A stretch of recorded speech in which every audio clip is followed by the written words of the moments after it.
अस्सलाम वालेकुम स्टूडेंट्स, उम्मीद करता हूँ आप सब खैरियत से होंगे। आज हम बात करेंगे सिंध बोर्ड के मुताबिक चैप्टर नंबर 12 इलेक्ट्रोस्टैटिक, उसकी पहली प्रॉब्लम पर। पहली प्रॉब्लम कहती है कि two unequal point charges repel each other with a force of 0.2 newton when they are 10 centimetre apart. कह रहे दो पॉइंट चार्जेस हैं आपके पास, फर्ज करें Q1 और Q2। ये दो चार्जेस जो हैं वो एक दूसरे को रिपेल कर रहे हैं। जाहिर है रिपेल कर रहे हैं तो या तो ये पॉजिटिव नेचर के होंगे या ये दोनों नेगेटिव नेचर के होंगे। तो आप फर्ज कर लें दोनों पॉजिटिव नेचर के हैं और इन दोनों के दरमियान जो फासला है वो इस वक्त 10 सेंटीमीटर का है और इस वक्त जो फोर्स लग रही है इन दोनों चार्जेस पे रिपल्जन की वो 0.2 न्यूटन की फोर्स लग रही है। कह रहा है कि जब ये दोनों 10 सेंटीमीटर अपार्ट हैं, 10 सेंटीमीटर के फासले पे हैं, इस वक्त इन दोनों के ऊपर इनके दरमियान जो फोर्स लग रही है 0.2 न्यूटन लग रही है। Find the force which each exerts on the other when they are 1 centimetre apart.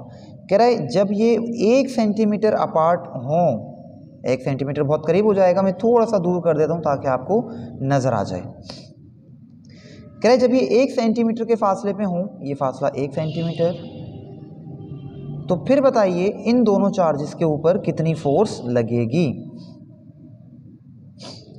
तो क्या स्टूडेंट्स अब भी इन दोनों चार्जेस के दरमियान 0.2 न्यूटन की फोर्स लगेगी?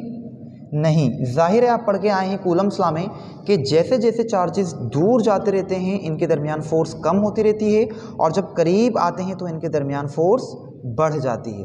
तो पहले ये दूर थे 10 सेंटीमीटर के फासले पे, अब ये करीब आ गए तो जाहिर है फोर्स बढ़ जाएगी इससे, ठीक। और हमने कूलम्स लॉ में ये भी पढ़ा था कि अगर इन चार्जेस के दरमियान आप फासला डबल कर दें, बढ़ा दें, तो फोर्स 4 गुना कम हो जाएगी। अगर आप फासला इनके दरमियान आधा कर दें तो फोर्स बढ़ जाएगी करीब करने से, और कितनी बढ़ जाएगी? 4 गुना बढ़ जाएगी। ये सारी बातें हमने कूलम्स लॉ में की हैं, ठीक। अब यहाँ पे अगर इस सवाल की बात करें तो इसने फासला 10 से 1 सेंटीमीटर कर दिया, मतलब इसने फासला कितने गुना, कितने टाइम्स कम कर दिया? इसने फासला कर दिया तकरीबन 10 गुना कम कर दिया। तो जब 10 गुना कम कर दिया तो फोर्स बढ़ जाएगी, और फोर्स बढ़ के कितनी हो जाएगी? 100 गुना फोर्स बढ़ जाएगी स्टूडेंट्स इनके दरमियान, क्योंकि फोर्स जो है वो स्क्वायर के हिसाब से बढ़ती है। हमने लास्ट टाइम कूलम्स लॉ में देखा था, वो प्रॉब्लम्स आप उसमें देख लीजिएगा। तो मैं जस्ट याद दिला रहा हूँ कि जब इनके दरमियान फासला आप 10 गुना कम कर देंगे तो फोर्स इनके दरमियान 100 गुना बढ़ जाएगी, और 100 गुना बढ़ जाएगी तो कितनी हो जाएगी? आप यहाँ से डायरेक्ट भी निकाल सकते हो। हम सॉल्यूशन तो करेंगे लेकिन आप डायरेक्ट भी निकाल सकते हैं। 100 गुना बढ़ जाएगी तो ज़रा इसको 0.2 को मैं यहाँ लिख देता हूँ। अब जो नई फोर्स आ जाएगी ये वाली 0.2 को आप मल्टीप्लाई कर दें 100 से, 100 से मल्टीप्लाई करेंगे तो ये कितना हो जाएगा? 20 न्यूटन। तो देखें स्टूडेंट्स, जब आपने 10 गुना इनके दरमियान फासला कम किया तो ये जो फोर्स है वो 100 गुना बढ़ जाएगी और 20 न्यूटन हो जाएगी। 0.2 थी, अब 20 न्यूटन हो जाएगी। ये तो खैर हमने अपनी लॉजिक से निकाला है ना, अब इसको बाकायदा हम सॉल्व भी करेंगे, ठीक है स्टूडेंट्स। तो पहले हम इसका डेटा बना लेते हैं। डेटा में हमें उसने दिया है फासला इस वक्त जो है वो 10 सेंटीमीटर है, फासला इस वक्त 10 सेंटीमीटर है और ये हो गया 0.1 मीटर, ठीक। और इस वक्त जो फोर्स लग रही है स्टूडेंट्स वो कितनी है? 0.2 न्यूटन की। अब ये कह रहा है कि हम अगर इसके दरमियान फासला इसको आर डैश कह दें, वो 1 सेंटीमीटर कर देते हैं, 1 सेंटीमीटर मतलब 0.01 मीटर, इतना कर दें, तो अब बताइए इनके दरमियान फोर्स एफ डैश कितनी लग रही है, ठीक। फॉर्मूला मैं थोड़ी सी जगह छोड़ रहा हूँ क्योंकि यहाँ पार्ट बी भी करना है हमने। फार्मूला स्टूडेंट्स, फार्मूला चूंकि कूलम्स लॉ, तो F equal to K Q1 Q2 upon are square. Solution पे आ जाते हैं।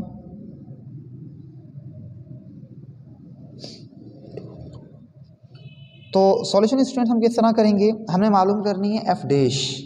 तो एफ डैश के लिए फॉर्मूला हो जाएगा K Q1 Q2 upon R dash का स्क्वायर। आपने अगर इन दोनों के दरमियान फोर्स निकालनी है एफ डैश, तो आपको ज़रूरत पड़ेगी के Q1 Q2, इन दोनों के चार्जेस के मैग्नीट्यूड की ज़रूरत पड़ेगी, और वो आपके पास नहीं है। और R इनके दरमियान फासला हैगा, जस्ट मैग्नीट्यूड का मसला है, ये आपके पास नहीं है। ठीक है, तो इसको फिलहाल इक्वेशन नंबर 1 बना के हम छोड़ देते हैं। अब इन दोनों का मैग्नीट्यूड हम कहाँ से निकालेंगे, वो यहाँ से निकाल सकते हैं इस वाले केस से, इन दोनों को इस्तेमाल करते हुए।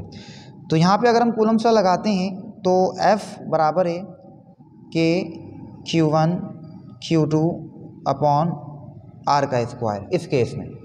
तो फोर्स कितनी है स्टूडेंट, 0.2 न्यूटन, के Q1 Q2 अपॉन R का स्क्वायर। R कितना था, R था 10 सेंटीमीटर, 10 सेंटीमीटर मतलब 0.1 का स्क्वायर। इसका स्क्वायर निकाल के इधर ले जाएं, यहाँ मल्टीप्लाई करा दें तो कितना हो जाएगा, ये 0.2, इसका स्क्वायर निकालें और यहाँ मल्टीप्लाई करा दें, ये हो जाएगा 0.01।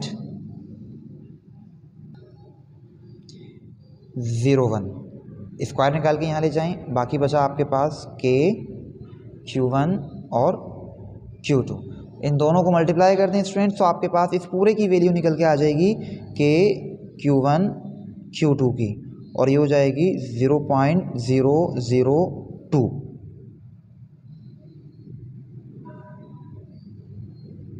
ठीक, तो आपने इस पूरे की वैल्यू निकाल ली के Q1 Q2, ये पूरे की आ गई वैल्यू आपके पास के Q1 Q2 कितने आ गए, 0.002। तो ये वैल्यू उठा के अब आप यहाँ पे रखेंगे इस पूरे की जगह पे, और R तो आपके पास हैगा 1 सेंटीमीटर, 0.01 मीटर, इन दोनों की वैल्यूज़ रखेंगे, फोर्स आ जाएगी। तो इक्वेशन 1 क्या हो जाएगी, पुट इन इक्वेशन 1। इक्वेशन 1 क्या है, ये रही students, F dash equal to K Q1 Q2 upon R dash का स्क्वायर। ठीक, के Q1 Q2 की वैल्यू आपने पूरे की निकाल ली 0.002, और R square, R dash square, R dash आपके पास 0.01 है, तो 0.01 का स्क्वायर। इसको जब सॉल्व करेंगे तो स्टूडेंट्स ऊपर तो सेम रहेगा 0.002, और जब इसका स्क्वायर निकालेंगे तो हो जाएगा 0.0001। इसको डिवाइड करवा देंगे स्टूडेंट्स, तो आपके पास निकल के आ जाएगा एफ डैश 20 न्यूटन। तो देखें स्टूडेंट्स, वही आ गया 20 न्यूटन। तो यहाँ पे क्या हुआ कि इन दो चार्जेस के दरमियान जो फोर्स लग रही है वो कितनी लग रही है, 20 न्यूटन की। ठीक, अब यहाँ पे आपके पास एक सवाल होगा कि यहाँ के की वैल्यू तो थी हमारे पास 9 10 पावर 9, तो वो हमने यहाँ पे क्यों नहीं रखी। देखिए स्टूडेंट्स, इस बात को समझें कि अभी आपने यहाँ से इस पूरे की वैल्यू निकाल ली है। ठीक, मिसाल के तौर पे आप यहाँ से सिर्फ निकालते Q1 और Q2, तो यहाँ के को क्या करना पड़ता, नीचे डिवाइड करना पड़ता। तो इस वैल्यू को आप डिवाइड कर देते 9 10 पावर 9 से। जब 9 10 पावर 9 से डिवाइड कर देते तो आपके पास जो वैल्यू निकलती वो सिर्फ Q1 Q2 की निकलती। तो जो भी वैल्यू आती वो आप Q1 Q2 की जगह पे रख देते, और फिर K की वैल्यू दोबारा यहाँ पे रखनी पड़ती 9 10 पावर 9। तो यहाँ आपने 9 10 पावर 9 को डिवाइड किया इस वैल्यू से, अब यहाँ इसको 9 10 पावर 9 को मल्टीप्लाई करना पड़ता दोबारा से, तो आपका स्टेप बढ़ जाता, फ़ायदा कुछ नहीं है, आंसर वो ही निकलता। तो स्टेप बढ़ाने से बेहतर हमने क्या किया कि के की वैल्यू भी हमने यहीं साथ में ही शामिल कर ली, वो इसी में आ गई 0.002 में। तो हमने पूरी वैल्यू एक साथ निकाल ली। हम पहले यहाँ के को डिवाइड करते, फिर दोबारा के को मल्टीप्लाई कर देते, तो वैल्यू यही निकलती 0.002। आप करके देख लीजिएगा, यहाँ के को डिवाइड करवा दें पहले 9 10 पावर 9 से, जो वैल्यू आए उसको Q1 Q2 की जगह पे रख दें, और K की वैल्यू 9 10 पावर 9 फिर दोबारा मल्टीप्लाई करा दें, तो वैल्यू यही निकल के आएगी 0.002। आप चेक कर लीजिएगा। तो हमने स्टेप नहीं बढ़ाया, हमने डायरेक्ट इस पूरे की वैल्यू निकाल के यहाँ पुट कर दी है। ठीक है स्टूडेंट्स, तो हमारे पास इन दो चार्जेस के दरमियान जब फासला 1 सेंटीमीटर रह गया था तो फोर्स निकल के आ गई 20 सेंटीमीटर। अगेन सेकंड पार्ट में वो कह रहा है कि मुझे दोबारा बताइए कि जब इनके दरमियान फासला 5 सेंटीमीटर हो उस वक्त कितनी फोर्स लगेगी। तो स्टूडेंट सिंपल से हम इसको दोबारा कैलकुलेट कर लेते हैं। तो स्टूडेंट्स पार्ट 2 करते हैं इसका। कि पहले इन दो चार्जेस के दरमियान फासला था 10 सेंटीमीटर का, कह रहा है अब मैंने इनको करीब कर दिया और फासला सिर्फ 5 सेंटीमीटर रह गया, तो बताइए अब कितनी फोर्स लग रही है। ठीक, पहले तो मैं आपको डायरेक्ट बता देता हूँ कि कितनी फोर्स लगनी चाहिए। अभी कितनी लग रही थी 0.2 न्यूटन की। ठीक, अब कितनी लगेगी, तो देखें फासला पहले 10 था, अब आपने कर दिया 5 सेंटीमीटर, मतलब कितना कर दिया, आधा कर दिया। फासला आधा कर दिया तो फोर्स बढ़ जाएगी 4 गुना। ठीक, 4 गुना बढ़ जाएगी तो कितनी हो जाएगी, देखो 0.2 न्यूटन थी पहले, अब इसको 4 से मल्टीप्लाई कर दो, 4 गुना बढ़ जाएगी।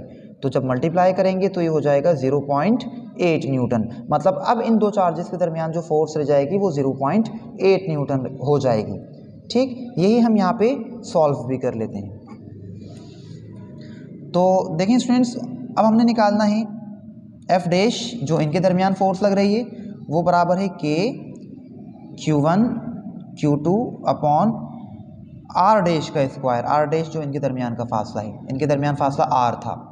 ठीक, और इनके दरमियान फोर्स भी एफ थी। तो स्टूडेंट्स वैल्यूज पुट कर देते हैं। देखिए के Q1 Q2 ये तो हम अब भी यहीं से निकालेंगे और ये हमने ऑलरेडी पहले निकाल चुके हैं फर्स्ट केस में, तो दोबारा निकालने की ज़रूरत नहीं है, आप डायरेक्ट इसकी वैल्यू पुट कर दें। के Q1 Q2 की वैल्यू आई थी 0.002। ठीक है, और R इस वक्त कितना है 5 सेंटीमीटर। 5 सेंटीमीटर मतलब कितना हो गया 0.05 मीटर, और इसका स्क्वायर हो जाएगा 0.002 और 0.05 का स्क्वायर निकालते हैं तो ये हो जाएगा 0.0025। इसको डिवाइड करते हैं स्टूडेंट्स तो आपके पास आंसर आ जाएगा 0.8 न्यूटन।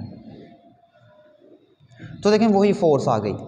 तो इन दोनों चार्जेस के दरमियान जो फोर्स लग रही है वो 0.8 न्यूटन लग रही है। तो इस तरह से स्टूडेंट्स दोनों पार्ट आपने सॉल्व कर लिए, इसका रिजल्ट लिख देते हैं।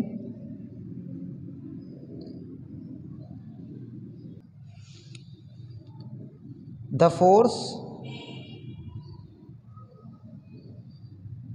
Between the charges